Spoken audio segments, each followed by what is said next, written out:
Good evening, all of you. Hope you can hear me. Hema? Yes, ma'am. Hi. Yes, ma'am. Hello. Yes, ma'am. Hello. Can you hear me, all of you? Yes, ma'am. Hello. Imad, can you hear me? Ritika, Yes, yes. is my voice audible? Yes, ma'am, I can hear.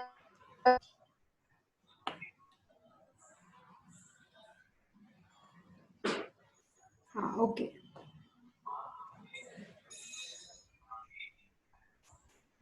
Okay.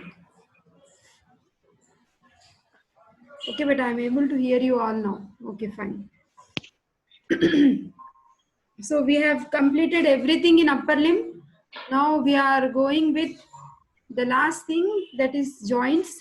Okay. So we will start with shoulder joint. So shoulder joint is a very easy topic. Most of you must be remembering also much about it. So we will move fast. Okay. So how is the shoulder joint formed?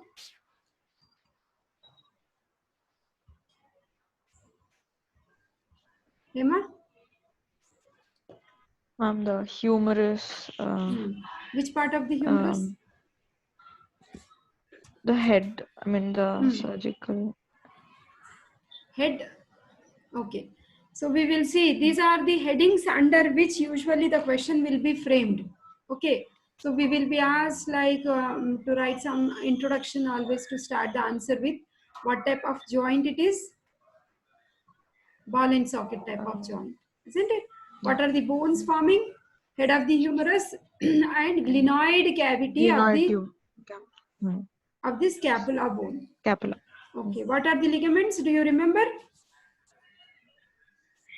Always we should start with fibrous capsule, isn't it? Do you remember the musculotendinous cuff? Yes, ma'am. Chavi, can you tell me what are these muscles which are forming the musculotendinous cuff? Sits. Supraspinatus, infraspinatus, teres minor and subscapularis, isn't it, Hema? What is the Yes, other ma'am. name given to musculotendinous cuff? Rotator cuff. Rotator cuff. Okay. What muscle is making all way around relationship with shoulder joint? Deltoid. Deltoid. Okay. So what is the blood supply? Do you remember?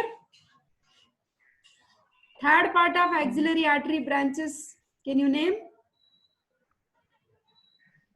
Anterior circumflex humeral, posterior circumflex humeral and subscapular, isn't it? So anterior and posterior circumflex humeral will be supplying. Which nerve is in close proximity with shoulder joint? The upper quadrangular space. Which nerve is passing there? Axillary nerve. Axillary nerve. Okay. So we will study the movements and also muscles producing them, and what is the like applied aspect which is most popular with shoulder joint? Something like this. Frozen shoulder. Frozen shoulder. Okay. Then Dislocation. Dislocation of the shoulder joint. So we need to elaborate on these points now in the shoulder joint. Okay. So now coming to the first subheading we have is type. So it is multi-axial. That means we can move the shoulder joint in various axes. Okay. So it is ball and socket type of synovial joint. Okay. Now you can see the articulating bones here. You are finding the head of the humerus and then we have glenoid cavity of the scapula. Now when you observe the size of the head of the humerus and glenoid cavity, the head of the humerus is quite big when you compare with the glenoid cavity. So in order to make this joint congruent, we have certain factors involved, no? So how is the deepening of the glenoid cavity formed? How the glenoid cavity is deepened? Because of the attachment of glenoidal labrum, which is nothing but a fibrocartilage which is attached all along its rim margin. Okay, that is one factor. Musculotendinous cuff is another factor.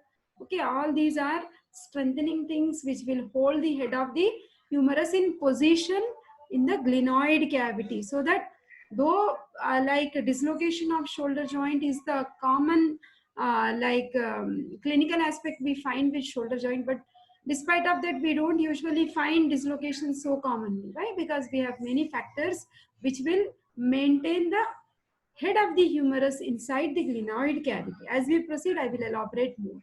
Okay. So the articulation is between the head of the humerus and the glenoid cavity. Okay. So the rounded head of the humerus and the shallow pear-shaped glenoid cavity of the scapula. Okay. Then now see bones forming. The ball is spheroidal head of the humerus. Okay, and the socket is pear-shaped small and shallow glenoid cavity of the scapula bone. Okay. So if you observe, both are shown like light blue colored area is like it is your finding. No? So what does it show? It is covered with articular cartilage. Cartilage. Or hyaline cartilage. Always remember the articulating surfaces are covered with the hyaline cartilage, also called as the articular cartilage. Okay, beta? Yeah. Then. Now let us elaborate on the ligaments. We will discuss in detail the fibrous capsule, glenoidal labrum, the three ligaments we have: coracohumeral, glenohumeral, and transverse humeral. Okay. Now let us talk about fibrous capsule.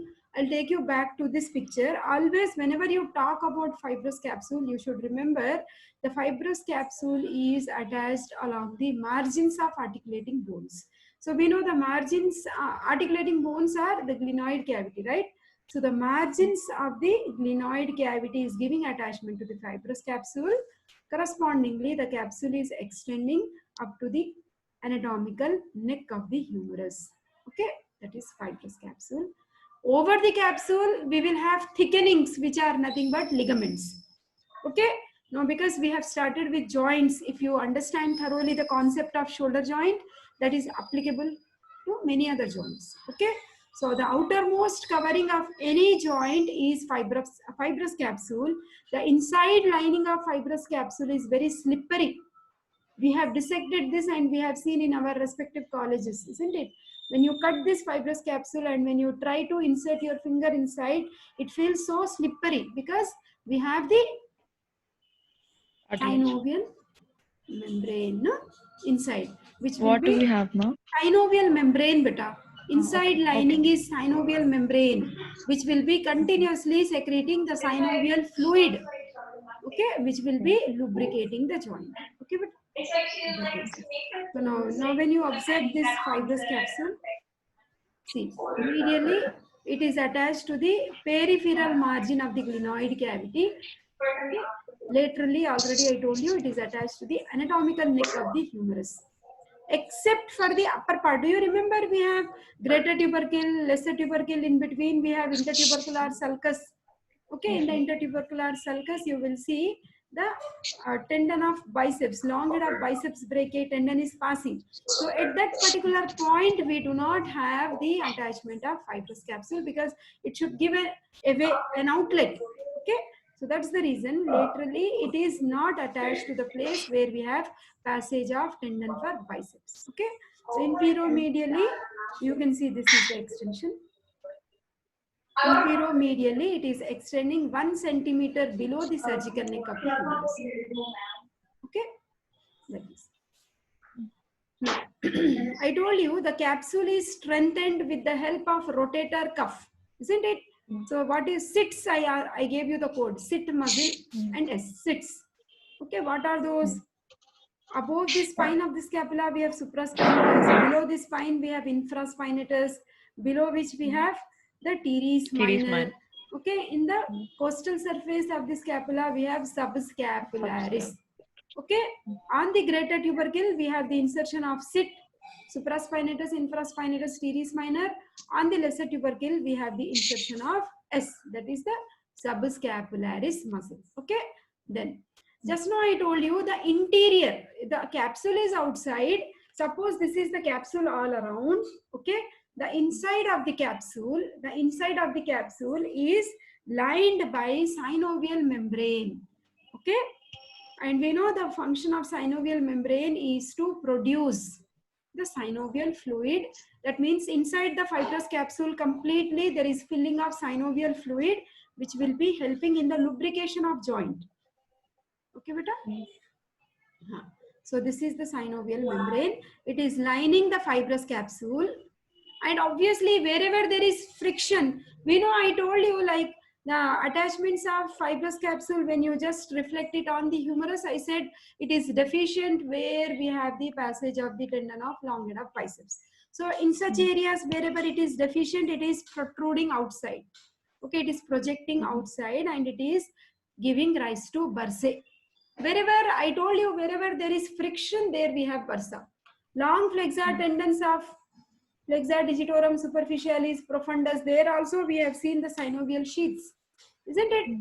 So that means that prevents the friction. Here also you are finding the extensions covering the long head of biceps, that is the bursa. Because picture is here, I'm Ma'am, showing one you. doubt. Yeah, externally we have the cartilage. Where do we have the synovial membrane?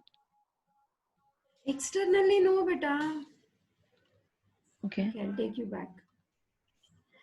This is inside only cartilage. This is Okay, also yeah. inside So, only cartilage. oh, Capsule is yeah, okay. outside. మొత్తం బయట ఉంది బేటా. Capsule cut okay. చేసి లోపల చూస్తే మనకు ఇది Cartilage కనిపిస్తుంది. Cartilage కనిపిస్తుంది. Okay, right. I kept one slide that also so that you will get a clear cut idea. Okay. Okay. This is inside but not outside. Okay. So this is inside the capsule, you have synovial membrane. Over the capsule you have ligaments. Okay? Okay. That is the concept. You should keep asking. You will understand it more clearly. Don't hesitate. Okay. So now we know like it is the fibrous capsule which is actually covering the joint from outside. All over covering we have is fibrous capsule. Okay. So it is attached to the margins of cartilage hema. Okay. Covering the articular surfaces. So it is forming a tubular sheath, as you can see here, around the tendon of long head of biceps. Okay, that means it is forming the extension. Okay, the sheaths are the bursa. Okay, then it is also extending through anterior wall. Now see here. So I told you over the capsule, whatever thickenings we have, we call them as ligaments. Actually here capsule is not visible better. Directly membrane is shown. The picture is shown in such a way as though the capsule has been carefully peeled off and you are able to see the synovial membrane. So over the fibrous capsule, the thickenings are actually called as ligaments. Okay. So first we are talking about glenohumeral ligament. Okay. As the word implies, the glenohumeral ligament is extending from the glenoid cavity to the humerus bone, different parts of the humerus bone. Okay. So basically this glenohumeral ligament is in 3 bands. 3 different colors I have used to make you understand clearly. It's an essay question, but a most popular essay, shoulder joint. Okay. So we have superior band, middle band and inferior band. So superior band is extending from where to where? It is extending from the margins of the glenoid cavity to the upper end of the lesser tubercle of humerus. Middle is also, starting point is glenoid cavity margin only, rim. Okay, then lower part of the lesser tubercle. Inferior band is going almost up to the lower part of the anatomical neck of the humerus. Like this, we have 3 bands, glenohumeral ligament. Okay, 3 fibrous bands extending from the glenoid cavity to the humerus. Okay, lesser tubercle and anatomical neck, the extension is. From the margins of the glenoid cavity to the lesser tubercle and the anatomical neck, we have glenohumeral ligaments. Now see, this is the glenoid cavity. As such, when you, if you have this scapula bone with you, you can observe this glenoid cavity is shallow and head of the humerus is quite big, isn't it? So if this is shallow, I will show you better. Just a minute.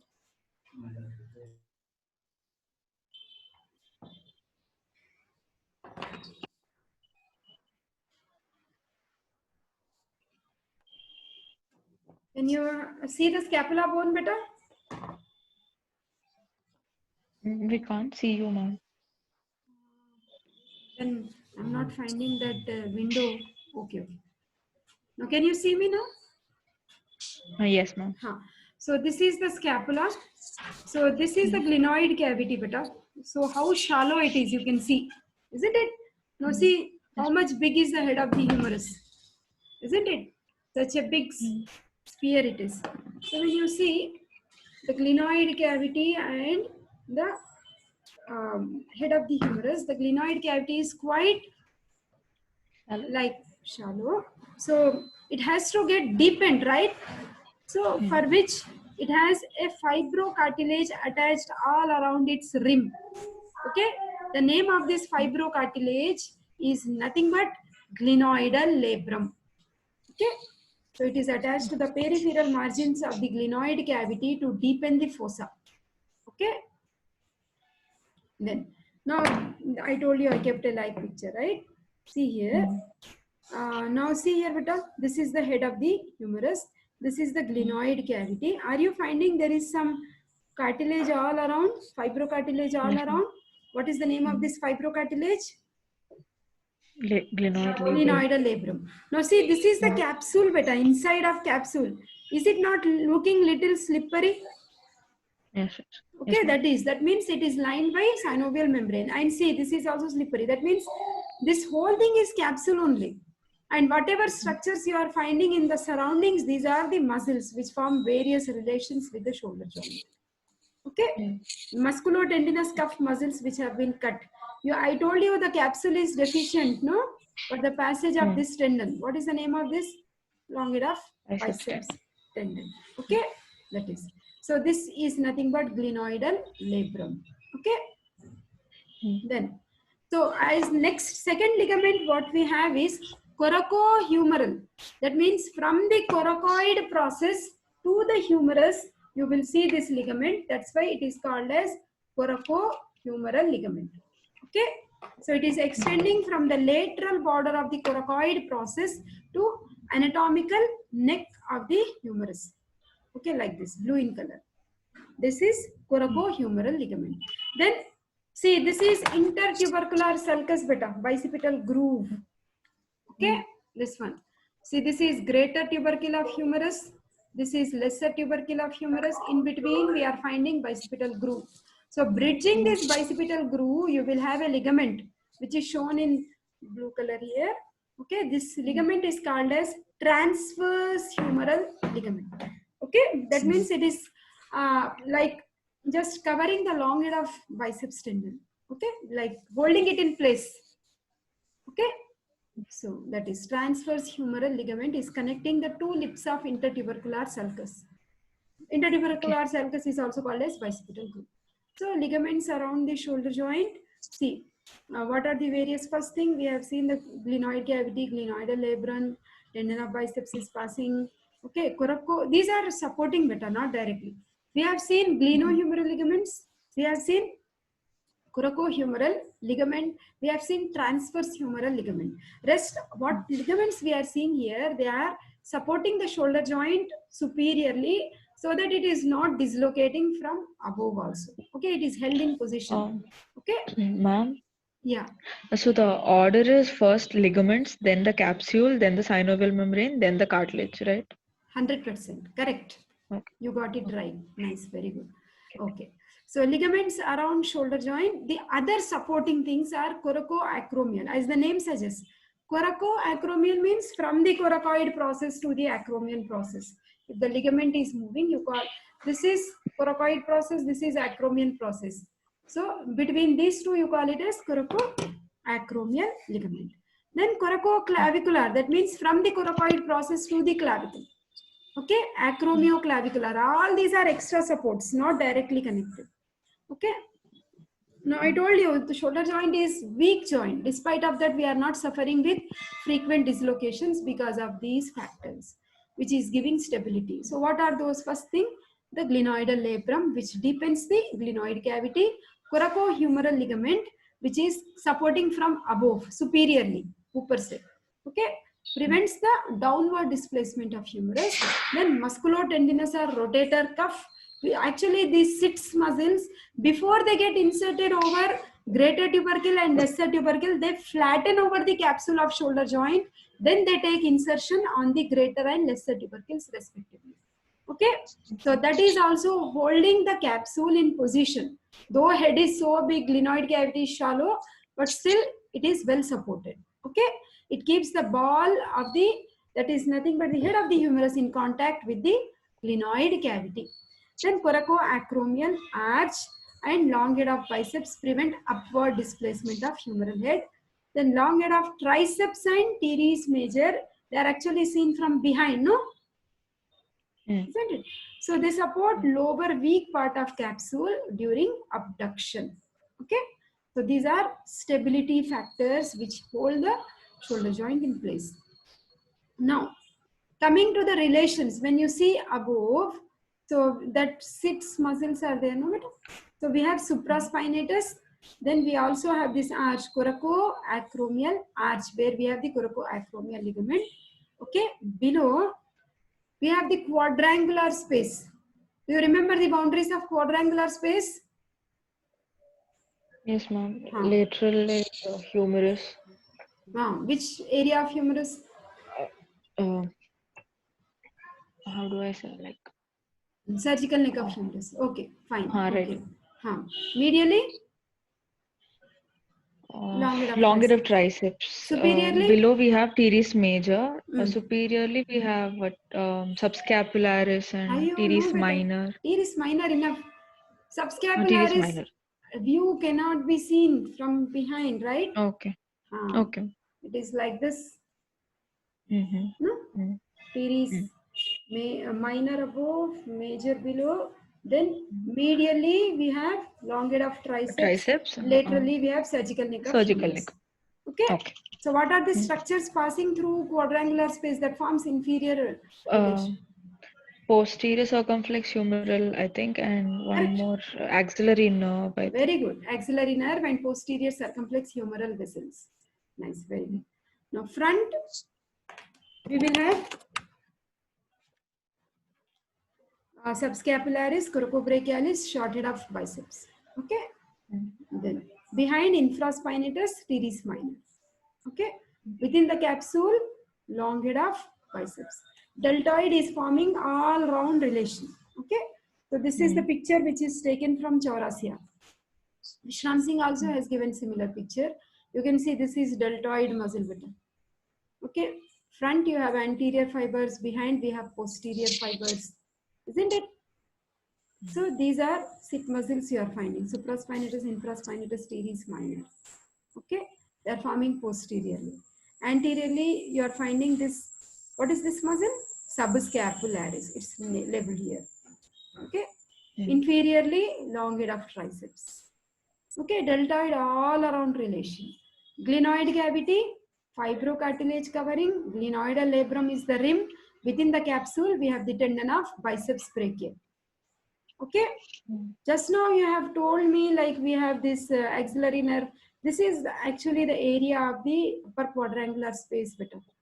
Axillary nerve and posterior circumflex humeral vessels. Lower down in lower triangular space, what do we see?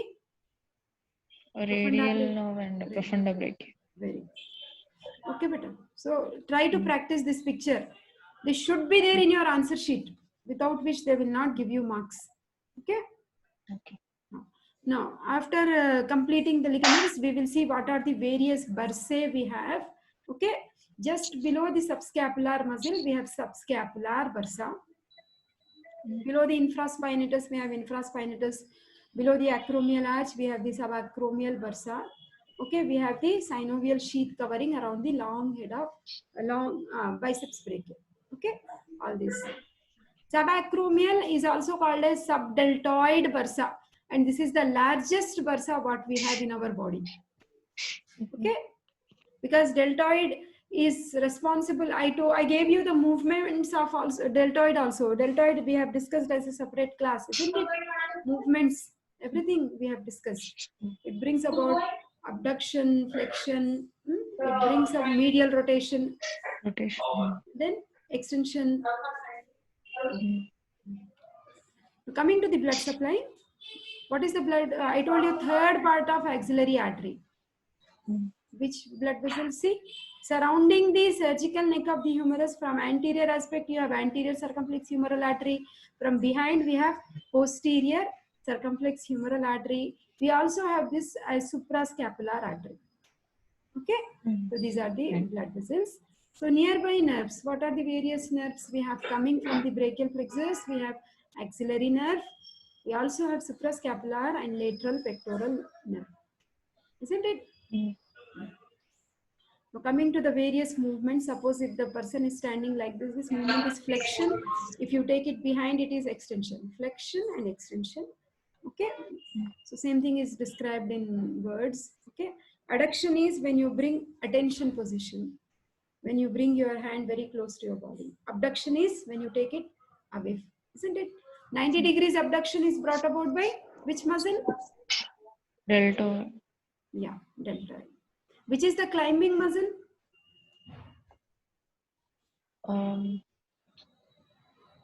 Which I muscle forgot, has ma'am. Can you tell?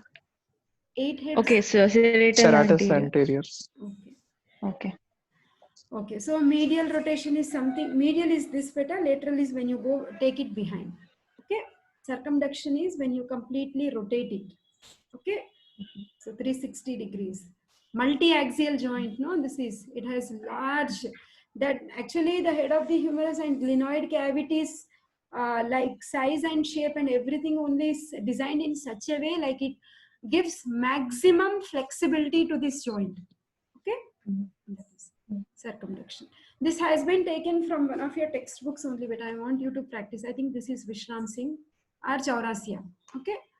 So you should learn this table. Pakka, like you should present in your answer sheet.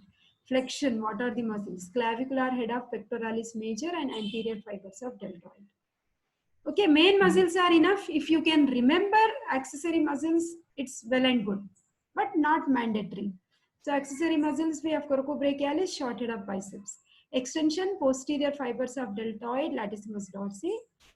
So accessory muscles are teres major, long head of triceps. Adduction, pectoralis major, latissimus dorsi, short head of biceps, long head of triceps. Like that you can just go through with this table. Okay, abduction, supraspinatus, deltoid. Everything is given. Okay. So again, this is the same thing what the table is representing. Okay. You can see the muscles, like what are the muscles bringing about flexion. Okay. About 90 degrees, we know it is deltoid, isn't it?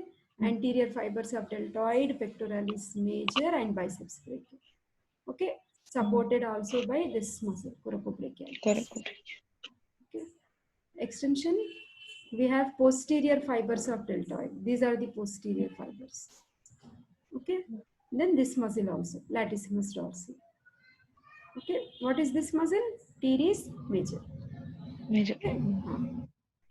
Then abduction, we have supraspinatus. Okay. This muscle also we know. I have shown you deltoid and trapezius. Serratus anterior. Okay, like that, muscles are shown. Okay, what is this muscle? Minors above, majors below. I told you. This is Teres teres minor. minor and then this is teres major. Okay. What muscle is this? Infraspinatus. Deltoid. Sorry. Okay. This is Spinatus. infraspinatus. Subscapular. This whole thing is deltoid. Where is the deltoid getting inserted? Deltoid. I mean, the sulcus Tubercle. present on the humerus. Correct. Deltoid tuberosity. Deltoid tuberosity. Yeah. Deltoid Ma'am, what is that tuberosity. muscle, ma'am? Supraspinatus, huh? Which one? The This previous one? one? This one? Supraspinatus. No, beta. You should think logically. This is spine, no? Oh, sorry. Spine of Okay. scapula. Below spine Okay. is infraspinatus. Above spine is supraspinatus. Okay. Okay. These are anterior fibers of deltoid, posterior fibers of deltoid, acromial fibers of deltoid. All of them are converging and getting inserted here. Deltoid tuberosity. Isn't it? To the lateral border, we have teres minor and teres major attached. Okay. Okay. What is this muscle? Trapezius. Trapezius. Okay. Okay, it looks like a trapezium. Then this is latissimus dorsi. Latissimus dorsi. It's not labeled. Can you name it? Lesser tubercle. I'm giving you a hint. Sits. Greater tubercle. Subscapularis. This is subscapularis. What is the name of this muscle, beta? Teres major. Teres major. Very good. Teres major. Okay. Mm. So different pictures are kept. These are anyhow repetitions. We'll go to applied aspects. I told you what is the commonest clinical aspect we have? Dislocation. And dislocation. We know it is not supported well inferiorly. The capsule was extending downwards, no? So that's the reason you will see it is easily dislocated downwards. Okay. And which nerve is in close proximity with the head of the humerus? This area, upper quadrangular space. Axillary nerve. Axillary nerve. Axillary. What are the muscles supplied by axillary nerve? Ritika? Chavi, not students again and again. Ayo, less than 1 minute I should complete. Deltoid and teres minor. Both are Minor. supplied by Axillary. axillary nerve. Okay, so if this is damaged, you cannot, there will be loss of sensation. Regimental badge. I told you this word when I was discussing deltoid muscle, isn't it? Yes, ma'am. Review once. Okay.